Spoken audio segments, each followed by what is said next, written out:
दोस्तों, हमारे वैज्ञानिकों ने आज तक जितनी भी रिसर्च की है और खासकर स्पेस के मामलों में, उन सभी में हबल टेलीस्कोप का एक बहुत बड़ा हाथ है। पहले ब्लैक होल की फोटो देखने से लेकर कई नए नए तारों और अलग अलग ग्रहों को स्टडी करने तक आज हमारी साइंस जहां पर भी है और खासकर स्पेस साइंस की फील्ड में इंसानों की प्रगति में हबल टेलीस्कोप का आधे से भी ज्यादा योगदान है। जहां यह अनुमान लगाया जा रहा था कि हबल टेलीस्कोप सिर्फ 15 साल तक ही काम करेगा और उसके बाद ये बंद हो जाएगा, इस अनुमान के बिल्कुल विपरीत ये किसी चमत्कार से कम नहीं है कि हबल टेलीस्कोप को इस समय 30 साल से ज्यादा हो चुके हैं, पर अभी भी वह रिसर्च में अपना योगदान दे रहा है। दोस्तों, ये ट्रिब्यूट है हम लोगों की तरफ से हबल टेलीस्कोप को कि उसने जितने भी ऐतिहासिक लम्हे हमें दिए हैं, हम उन सभी में उसके शुक्रगुजार है और हमें उम्मीद है कि यह सिलसिला बरकरार रहेगा। आज हम हबल टेलीस्कोप के द्वारा कैद की गई इतिहास की सबसे बेहतरीन तस्वीरों के बारे में बताने वाले हैं। कुछ ऐसी तस्वीरें और कुछ ऐसे लम्हे जिनको देखने का बड़े बड़े लोगों का सपना था, बुद्धिमान लोग जैसे अल्बर्ट आइंस्टीन और स्टीफन हॉकिंग का भी। अगर वह जिंदा होते तो आज जरूर गर्व करते। कुछ ऐसे शानदार लम्हे दिए हैं हबल टेलीस्कोप ने हमें। चलिए शुरू करते हैं आज के विज्ञान के इस एपिसोड को। मैं आपका दोस्त सुरेश सांचोरी, आप रहस्य टेलीविजन देख रहे हैं। Number 4, devil eyes. दोस्तों, बताइए इस फोटो में आपको क्या लग रहा है? लग रहा है ना जैसे यूनिवर्स के किसी कोने में एक साइंस फिक्शन मूवी का या फिर सुपर हीरो मूवी का विलन आंखें दिखा रहा है या फिर कुछ शूट करने वाला है, या इन सब में से कुछ भी नहीं है। अब आपको एक्सप्लेन करते हैं कि आखिर ये है क्या। दरअसल इस फोटो के बीचों बीच देखेंगे तो आपको एक व्हाइट स्टार दिख रहा होगा। वैसे तो ये इतना रोशन नहीं दिख रहा है क्योंकि फोटो बहुत बड़ी है, लेकिन अगर आप गौर से देखें तो आपको एक ब्राइट व्हाइट पॉइंट दिखेगा।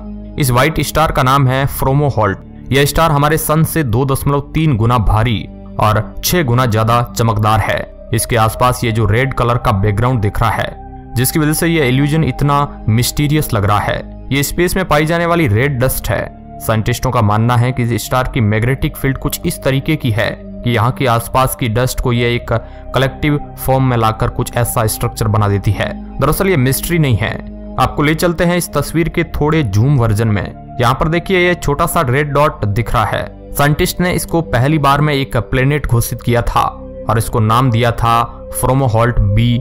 लेकिन कुछ दिनों बाद साइंटिस्ट का मन बदल गया और उन्होंने इसका नाम ज़ॉम्बी प्लेनेट रख दिया। ये कदम उन्होंने फालतू में नहीं उठाया दोस्तों, बल्कि इसके पीछे का कारण भी था।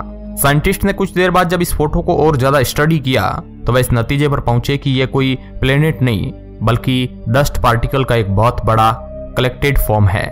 लेकिन कुछ दिनों बाद उनको इस निर्णय पर भी शक हुआ और उन्होंने फिर से इसको एक प्लेनेट के रूप में स्वीकार किया और इस बार इसको ऑफिशियली एक नाम भी मिला। ये नाम था डेगन। यहाँ तक तो सब सही चल रहा था, लेकिन अभी जब हाल ही में 2020 में दोबारा इस जगह की फोटो हबल टेलीस्कोप ने ली तो स्टडी करने पर पाया गया कि वह प्लेनेट तो वहां पर है ही नहीं। इस फोटो को दोबारा फिर से एग्जामिन किया गया और इस बार काफी ज्यादा एक्सपर्ट्स ने किया, लेकिन फिर भी उन सब ने यही पाया कि अब वहां से यह प्लेनेट गायब हो चुका है। साइंटिस्ट ने फाइनली इस बात को स्वीकार कर लिया कि यह और कुछ नहीं बल्कि कॉस्मिक डस्ट का एक बहुत बड़ा बादल था जो कि अपने अंदर से बहुत ज्यादा रोशनी को उत्पन्न कर रहा था, और उसी के साथ ही रिसर्च को बंद कर दी गई। कमाल की बात यह है कि यह रिसर्च पूरे 15 साल तक चली और इसकी शुरुआत भी हबल टेलीस्कोप ने ही की थी और इसका अंत भी हबल टेलीस्कोप ने ही किया। नंबर 3, विचित्र क्लस्टर। दोस्तों, अब यहां से बहुत दूर चलते हैं सेंटोरस कॉन्स्टेलेशन की तरफ।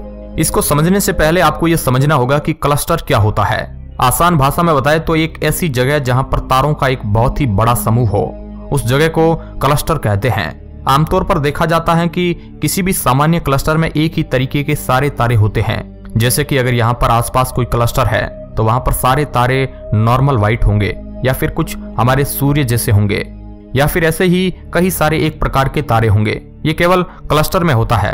बाकी अगर तारे अलग अलग तरीके के हैं तो वह सामान्य रूप से एक दूसरे से बहुत दूर ही पाए जाते हैं। लेकिन इस सेंटोरस कॉन्स्टेलेशन में एक बहुत बड़ा सा क्लस्टर पाया जाता है जिसका नाम है ओमेगा सेंटोरी। यह अभी तक ह्यूमंस के द्वारा देखा गया ऐसा पहला और इकलौता क्लस्टर है जिसमें एक नहीं बल्कि कई वैरायटी के स्टार मौजूद है।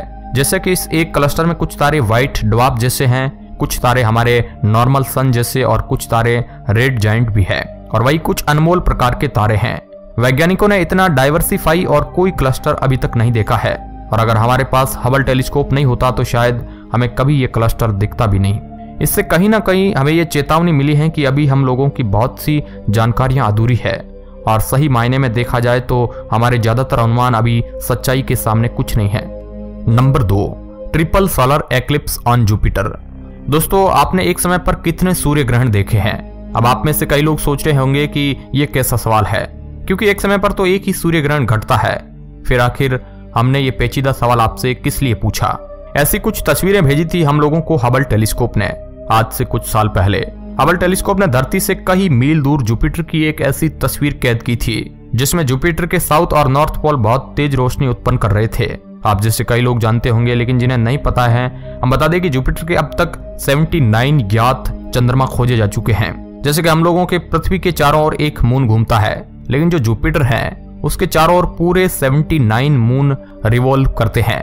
आगे की घटना को समझने के लिए पहले आप लोगों को यह समझना होगा कि आखिर ग्रहण पड़ता कैसे है। सूर्य ग्रहण दोस्तों तब पड़ता है जब एक ग्रह सूर्य और चंद्रमा एक ही सीधी लाइन में आ जाए और इस अलाइनमेंट की वजह से चंद्रमा सूर्य की थोड़ी सी रोशनी ब्लॉक कर दे। इसी फिनोमेना को हम लोग ग्रहण के नाम से जानते हैं। एक बार क्या हुआ कि जुपिटर के तीनों चांद ने कुछ इस तरीके से अलाइनमेंट बनाया कि एक ही साथ शनि ग्रह पर 3 सोलर एक्लिप्स पड़े।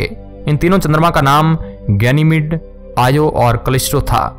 इसकी वजह से जुपिटर के दोनों पोल्स में अरोरा जैसे स्ट्रक्चर बन गया। आसान भाषा में कहे तो आपने फिल्म और कार्टून में कई बार ठंडी जगहों में ऐसे कुछ हरे हरे ट्रांसपेरेंट पर्दे बनते देखे होंगे। इन्हीं को अरोरा कहते हैं और ये एक ऐसे कारण से बनते हैं जिसके बारे में हम किसी और वीडियो में बात करेंगे। बहरहाल जुपिटर में बनने वाले ये अरोरा इतना बड़ा था कि इसका डायमीटर पूरे अर्थ की डायमीटर के बराबर थी और ये इतना ज्यादा ब्राइट था कि इसके लिए हबल टेलीस्कोप को बहुत ज्यादा मेहनत की जरूरत नहीं पड़ी और इसको आसानी से कैमरे में कैप्चर कर लिया।